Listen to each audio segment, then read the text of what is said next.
National income. तो इसकी गणना करने के लिए निम्नलिखित अवधारणाओं का क्या किया जाता है? कौन सी दो अवधारणा है? एक तो जीडीपी और एक है जीएनपी। जीडीपी के अंदर तो कौन कौन सी चीज़ शामिल करते हैं हम? एक क्या हो, निश्चित समावधि, क्या हो, सर्टेन टाइम पीरियड के अंदर, और क्या घरेलू भूभाग के अंदर, और क्या करना, अंतिम वस्तु और सेवाओं का उत्पादन, और उनका क्या करना है, मौद्रिक मूल्य। ये क्या होते हैं? 4 एलिमेंट होते हैं। उन 4 एलिमेंट, एक निश्चित क्या है, समय कौन सा? एक वित्त वर्ष ले लिए, 1 अप्रैल से लेकर 31 मार्च तक। उसको कितने 3 माह के अंदर बांट दिया, तो कितनी 3 माह होगी? 4 माह। तो इसके अंदर क्या हो गया? अप्रैल, मई, जून, जुलाई, अगस्त, सितंबर, अक्टूबर, नवंबर, दिसंबर, जनवरी, फरवरी, मार्च। इसके अंदर 4 क्वार्टर इसके अंदर क्या कर दिया? इसको बांट दिया, यह निश्चित समय के अंदर। और फिर एक घरेलू भूभाग के अंदर, कौन से? घरेलू भूभाग के अंदर एक तो देश का भूभाग आता है, और 200 नॉटिकल मिल्स तक क्या आती है? वो आती है। कोई भी जहाज और क्या हो, रजिस्टर क्या हो, वायुयान हो, और क्या हो, एक विदेशी क्षेत्र मतलब सैन्य ठिकाने हो, और क्या हो, दूतावास हो, एमबीबीएस, ये एमबीज, ये क्या आते हैं? इसके अंदर आते हैं। किसके अंदर? जीडीपी के अंदर।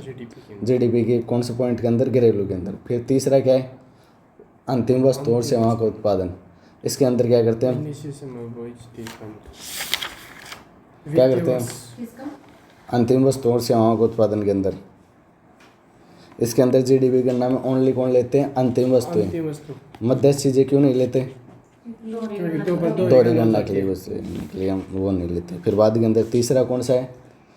मौद्रिक मूल्य। मौद्रिक मूल्य कैसे निकालते हैं? मात्रा के को गुणा कर दे किससे? प्राइस से।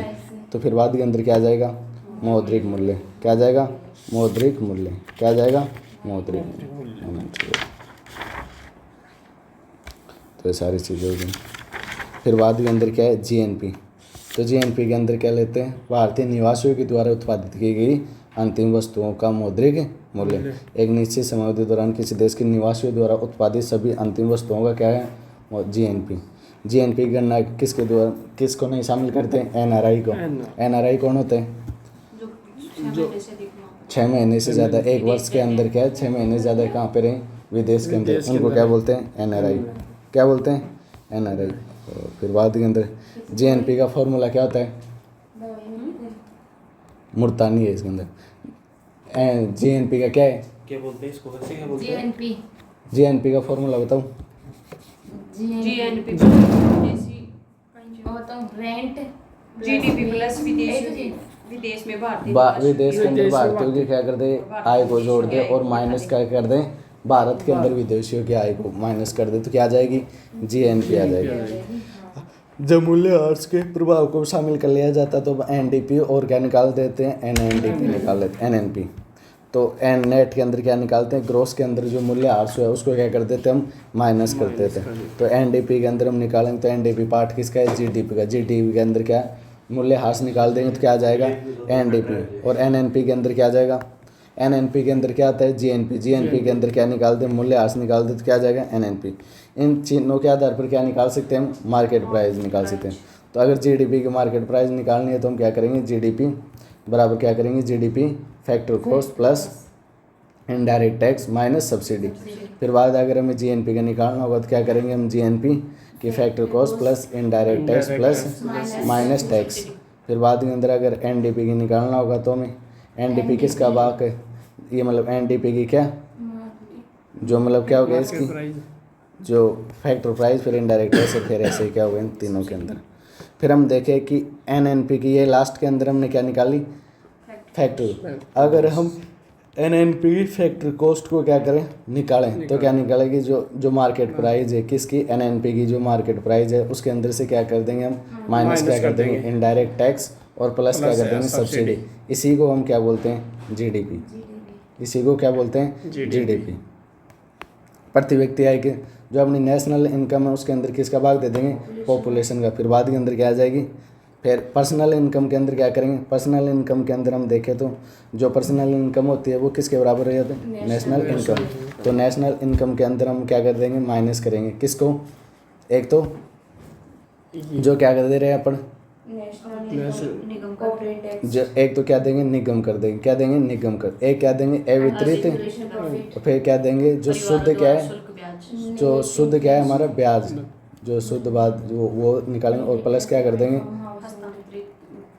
और क्या कर देंगे हस्तांतरण मनी, जो भी ट्रांसफ़र मनी क्या कर देंगे, इसको पेमेंट को क्या कर देंगे ऐड कर देंगे। इससे क्या निकल जाएगी व्यक्ति का आय। व्यक्ति का आय के अंदर प्रयोज्य आय, प्रयोज्य आय की जिसको खर्च कर सकते हैं उसके अंदर क्या करेंगे, जो हमारी पर्सनल इनकम है उसके अंदर क्या करेंगे, उसके अंदर पर्सनल इनकम के अंदर क्या कर दें टैक्स और नॉन टैक्स ऐड कर दें, क्या कर दें निकाल दें। तो फिर बाद के अंदर क्या आ जाएगा जो पर्सनल इनकम है उसमें टैक्स को माइनस कर दे और किसको नॉन टैक्स को माइनस कर दे, तो हमारी जो जो हम प्रयोग में ले सकते हैं व्यक्ति प्रयोज्य आय आ जाएगी।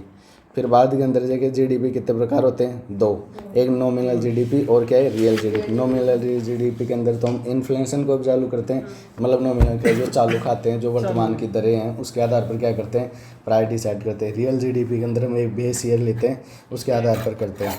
तो फिर बाद के अंदर ऐसे होता है। फिर बाद के अंदर अगर हमें जीडीपी क्या निकालना हो डिफॉल्टर निकालना तो क्या करते हैं नॉमिनल जीडीपी के अंदर क्या निकाल देते हैं रियल जीडीपी का भाग दे देंगे और फिर गुणा 100 कर देंगे तो जीडीपी क्या आ जाएगा डिफॉल्टर।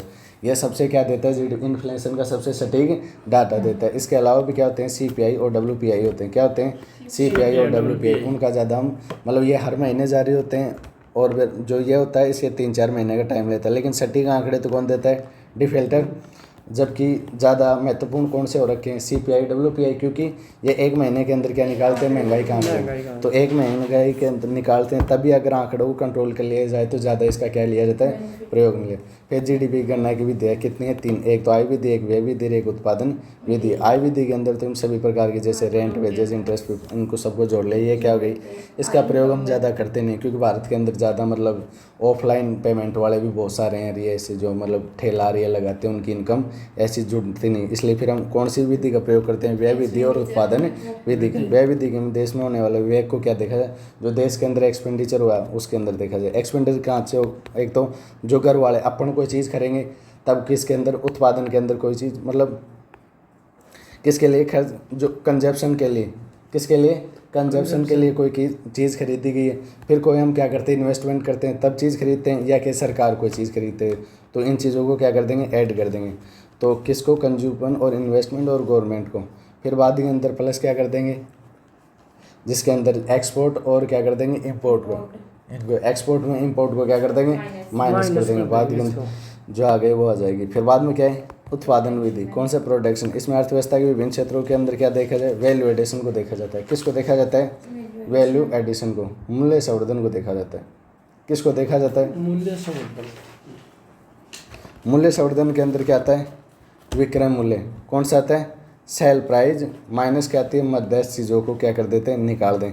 और विक्रय मूल्य के अंदर कौन सी चीज़ों को निकाल दें मीडिएटर चीज़ों को निकाल दे तो क्या आ जाएगा मूल्य संवर्धन आ जाए। फिर मूल्य संवर्धन को जोड़ने से क्या ग्रॉस वैल्यू एड की गणना की जाती है। किसकी मूल्य संवर्धन के अंदर किसकी गणना की जाती है GVA की, ग्रॉस वैल्यू एडिशन की। वैल्यू एडिशन क्या होता है कोई चीज़ हमने कहते पहले क्या था एकदम गेहूँ थे फिर बाद के अंदर आटा बना दिया फिर बाद में उसके पराठा बना दिया, ये क्या करते जा रहे हैं हम वैल्यू एडिशन। इसको क्या कर देंगे अगर ऐड कर लेंगे तो बाद में क्या आ जाएगा तो इसकी बात आएगी। फिर बाद के अंदर अगर हमें GV का क्या निकालें मार्केट प्राइस निकाले तो factor cost plus indirect tax minus subsidy, ये तो इसको क्या बोलते हैं GDP। अगर फिर 2015 में उत्पादन की वृद्धि को क्या कर दिया गया चेंज, फिर जो मार्केट प्राइस की जगह हम क्या निकालें बेसिक प्राइस, तो जिसके अंदर फैक्टर कॉस्ट प्लस क्या है प्रोडक्शन टैक्स माइनस क्या है सब्सिडी, ये तो है ही। फिर इसके अंदर मार्केट प्राइस निकालेंगे तो ये क्या ले लेंगे अब की बार GVP।